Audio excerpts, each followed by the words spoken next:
नमस्कार प्यारे साथियों, हम पढ़ रहे हैं 8th ग्रेड अभ्यास पुस्तिका। आज हम पढ़ेंगे कक्षा 7वीं का अध्याय 7 राशियों की तुलना। तो इसके कुछ महत्वपूर्ण बिंदुओं को पहले हम पढ़ते हैं। सबसे पहले लिखा है प्रतिशतता, तो इसको पढ़ते हैं। प्रतिशत को चिन्ह प्रतिशत से प्रदर्शित किया जाता है। प्रतिशत का यहाँ चिन्ह दिया है, जिसका अर्थ है 100वां। ठीक, 1% का अर्थ है 100 में से 1, अर्थात 1% बराबर 1/100 बराबर 0.01। ठीक, तो प्रतिशत यानी इसका अर्थ होता है प्रति 100 पर। कोई भी वस्तु हमें प्रति 100 बनानी पड़ेगी, उसमें से जितना प्रतिशत लिखा है हमें उसको 100 करना है। ठीक है, आगे बढ़ते हैं। आगे है क्रय मूल्य तथा विक्रय मूल्य। इसके बारे में जानते हैं।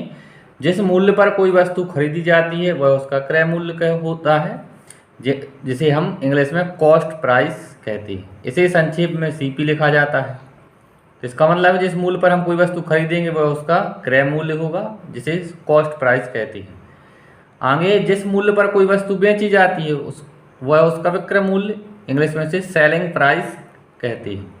इसे संक्षेप में एसपी लिखा जाता है। ठीक, तो जिस मूल्य पर वस्तु कोई खरीदी जाएगी वह क्रय मूल्य, और जिस पर कोई वस्तु बेची जाएगी वो उसका विक्रय मूल्य। आगे है यदि क्रय मूल्य छोटा है और विक्रय मूल्य बड़ा है तब होगा लाभ, और लाभ निकालने का फॉर्मूला होगा एसपी माइनस सीपी, यानी विक्रय मूल्य माइनस क्रय मूल्य। ठीक, सीधी सी बात है। यदि क्रय मूल्य छोटा है और विक्रय मूल्य ज़्यादा है तो होगा लाभ, और लाभ निकालने के लिए हम विक्रय मूल्य में से क्रय मूल्य को घटा देंगे। आगे है यदि क्रय मूल्य बराबर है विक्रय मूल्य की तो ना तो उस सौदे में लाभ होगा और ना हानि होगी। ठीक है, क्रय मूल्य और विक्रय मूल्य जब दोनों कैसे होंगे, बराबर होंगे, तो ना हमें लाभ होगा ना हानि होगी। आगे है यदि क्रय मूल्य बड़ा है और विक्रय मूल्य छोटा है तब हानि होगी, और हानि को निकालने के लिए हम विक्रय मूल्य में से क्रय मूल्य को घटा देंगे। तो यह साथियों आप जानते हैं कि यदि हम कोई वस्तु अधिक मूल्य पर खरीदें और उससे कम मूल्य पर बेचें तो हमें हानि होगी, और हानि निकालने के लिए हम सेलिंग प्राइस से कॉस्ट प्राइस घटा लेंगे। आगे है लाभ हानि प्रतिशत। अभी तो आपने लाभ का फॉर्मूला पढ़ा, जैसे विक्रय मूल्य माइनस क्रय मूल्य। अब हमें लाभ हानि प्रतिशत निकालना है। तो इसके लिए है लाभ या हानि को प्रतिशत रूप में ज्ञात किया जा सकता है। इसे सदैव क्रय मूल्य पर ही परिकलित करते हैं, यानी लाभ हो या हानि हो, अगर हम उसे प्रतिशत पर निकाल रहे हैं तो इसके लिए सदैव हमें क्रय मूल्य की आवश्यकता होगी। क्रय मूल्य पर ही लाभ और हानि का प्रतिशत निकाला जाता है। अब देखते हैं क्रय मूल्य पर लाभ कैसे निकालेंगे। तो लाभ प्रतिशत बराबर लाभ बटे क्रय मूल्य गुणित 100, और हानि प्रतिशत निकालने के लिए हानि बटे क्रय मूल्य गुणित 100। इस तरह से हम इनको प्रतिशत लाभ और प्रतिशत हानि निकालने के लिए फॉर्मूले दिए हैं। बटे में यहाँ ध्यान रखना है, क्रय मूल्य चाहे लाभ हो चाहे हानि हो, सब में बटे में क्रय मूल्य ही आएगा। आगे पढ़ते हैं साधारण ब्याज। साधारण ब्याज समझते हैं। यदि एक व्यक्ति ने बैंक से कुछ धन उधार लिया तो इस उधार लिए गए धन को मूलधन कहते हैं। अगर कोई आप कहीं से भी, चाहे बैंक से या किसी से भी अगर लेते हैं कुछ पैसे, तो उसे क्या कहेंगे, मूलधन कहते हैं। एक निश्चित अवधि के बाद उसे कुछ अतिरिक्त धन के साथ लिया गया धन वापस करना होता है। निश्चित अवधि को समय तथा दिए गए अतिरिक्त धन को ब्याज कहा जाता है। यानी जिस अतिरिक्त जो पैसे आपने मान लो 1000 लिए थे और 1000 के बदले में अगर उसे आप कुछ समय के बाद 1100 रुपये दे रहे हैं तो वो 100 रुपये एक्स्ट्रा ब्याज कहलाएंगे। मूलधन तथा ब्याज को मिलाकर जो धन वापस किया जाता है वह धन मिश्र धन कहलाता है। वो क्या कहलाता है, मिश्र धन। यानी मूलधन में हम अगर ब्याज को जोड़ लें तो बन जाएगा मिश्र धन। ब्याज एक निश्चित दर पर परिकलित किया जाता है, प्रायः प्रत्येक 100 के लिए 1 वर्ष के लिए निर्धारित होता है। इस प्रकार लिखा जा सकता है। 10% वार्षिक का अर्थ है कि उधार लिए गए प्रत्येक 100 रुपये के बाद 10 रुपये ब्याज के रूप में अतिरिक्त देने होंगे। यहाँ साधारण ब्याज का फॉर्मूला लिखा है, जिसे हम आई से आई यानी इंटरेस्ट, तो ब्याज बराबर आई बराबर पी गुणित आर गुणित टी बटे 100।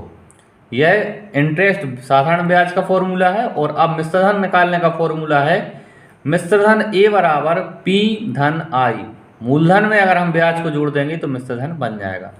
आई बराबर साधारण ब्याज, पी बराबर मिश्र धन, आर बराबर दर और प्रतिशत में होगी, और टी यानी समय। इंग्लिश में आई यानी इंटरेस्ट, पी यानी प्रिंसिपल, आर यानी रेट और टी यानी टाइम। ठीक, आगे इस तरह से हम अब प्रश्नों को हल करते हैं। पहला प्रश्न है, यदि क्रय मूल्य 72 रुपये, विक्रय मूल्य 80 रुपये, तब लाभ या हानि प्रतिशत होगा।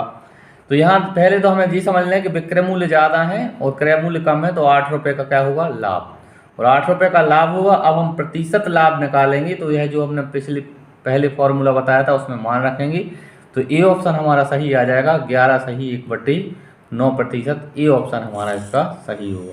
आगे है 1/4 का प्रतिशत रूप होगा, तो 1/4 में हम गुणा कर देंगे 100 से, प्रतिशत यानी 100, तो 1/4 में 100 से गुणा करेंगे, 4 से 100 को काटेंगे तो आ जाएगा 25। तो इस प्रश्न का आंसर होगा डी बराबर 25%, यह हमारा आंसर होगा। तीसरा प्रश्न है 0.02 का प्रतिशत रूप होगा, तो इसको हम बनाएंगे तो आ जाएगा जी 2%। ठीक है, कितना आ जाएगा, 2%, 100 का गुणा कर देंगे प्रतिशत बनाने के लिए, तो 2 आ जाएगा, 2% आ जाएगा आंसर, सी ऑप्शन। चौथा प्रश्न है, जब विक्रय मूल्य क्रय मूल्य से कम होता है तब हमेशा हानि होगी। हमने अभी बताया था, अगर विक्रय मूल्य कम है क्रय मूल्य से तो हमेशा हानि होगी। ठीक, बी ऑप्शन हमारा सही हो जाएगा। अगला प्रश्न है पांचवा, 1000 रुपये पर 5% वार्षिक ब्याज की दर से 1 वर्ष का साधारण ब्याज होगा। तो यहाँ इसको जब हम हल करेंगे फॉर्मूले में, तो इसका आंसर आएगा 50 रुपये, ए ऑप्शन हमारा सही हो जाएगा, 50 रुपये। आगे बढ़ते हैं। अगला है 1/6 को प्रतिशत रूप में लिखिए। 1/6 को हमें प्रतिशत रूप में लिखना है, तो 1/6 गुणा करेंगे 100 का। ठीक, 6 से 100 को काटेंगे यानी गुणा करेंगे तो 100/6। अब 2 से कट जाएगा जी, तो 100 को 2 से काटेंगे तो 50, और 6 को काटेंगे तो 3। अब 50 में 3 से भाग करेंगे तो जिस तरह से 16 बार पूरा चला जाएगा भाग, और 2 शेष बचेगा, तो 16 सही 2/3% हम इसको ऐसा लिख लेंगे।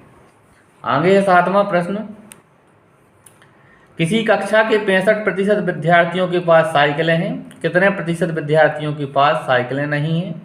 तो कुल प्रतिशत होता है 100, वह विद्यार्थियों का प्रतिशत जिनके पास साइकिलें नहीं हैं, तो 100 में से हम 65 को घटा देंगे। जिनके पास साइकिलें हैं उनका प्रतिशत हमें प्रश्न में दिया है 65 है, तो 100 में से 65 हटाएंगे तो उत्तर आ जाएगा 35, यानी 35% छात्रों के पास साइकिलें नहीं हैं।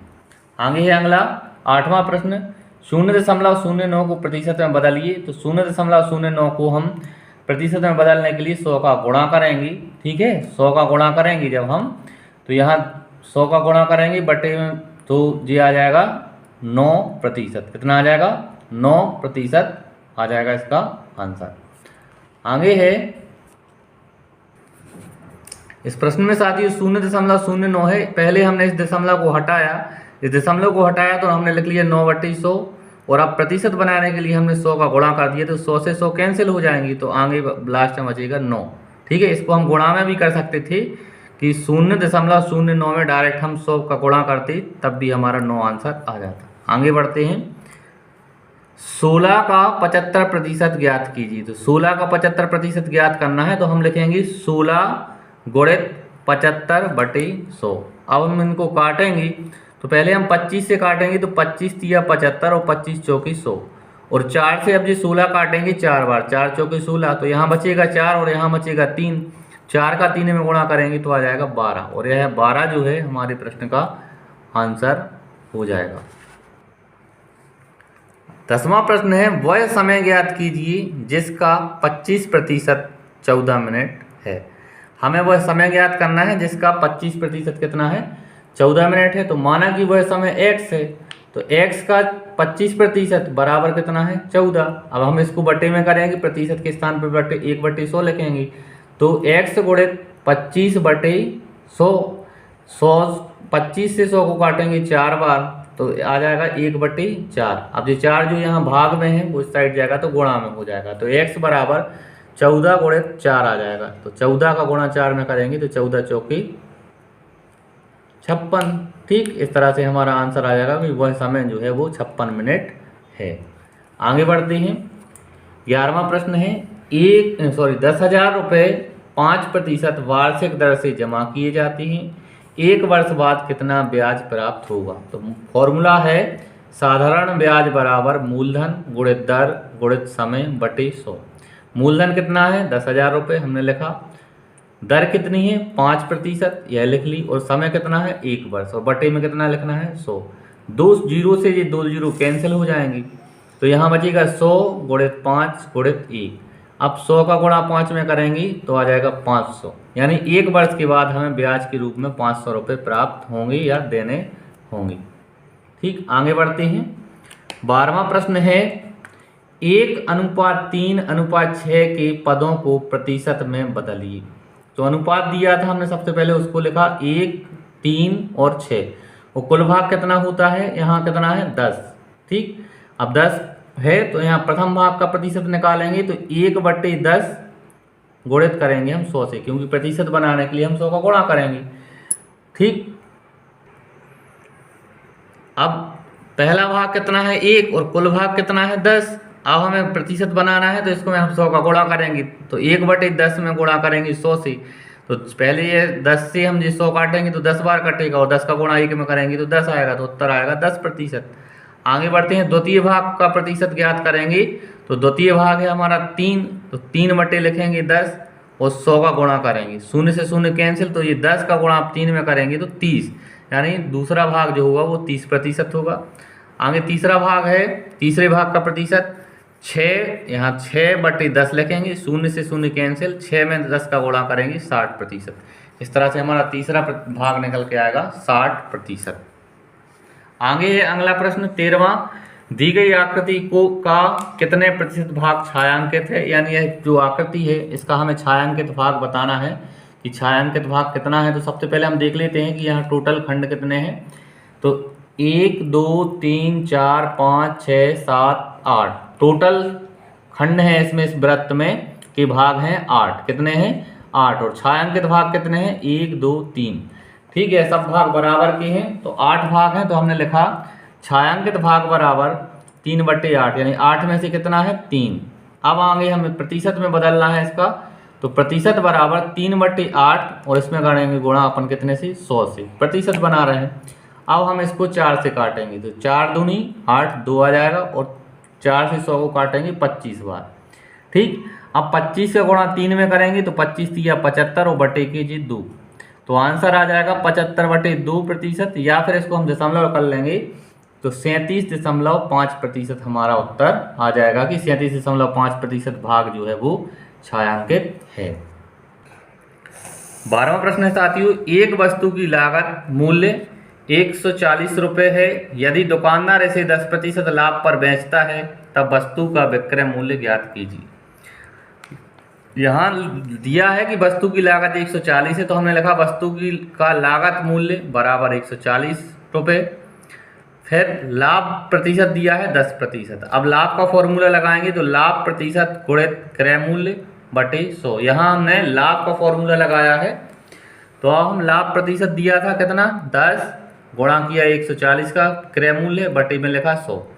1 जीरो से जे जीरो कैंसिल हो जाएगा, इससे 1 हो जाएगा, तो लाभ बराबर आ जाएगा कितना 14।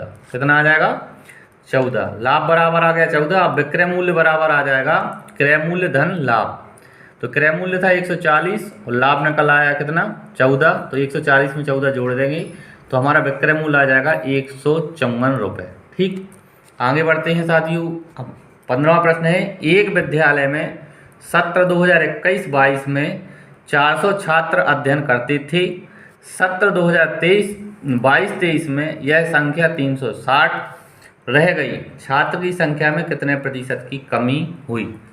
तो इसको करेंगे, सत्र 2021-22 में छात्र संख्या थी 40%, इसे हम मान लेते हैं क्रय मूल्य।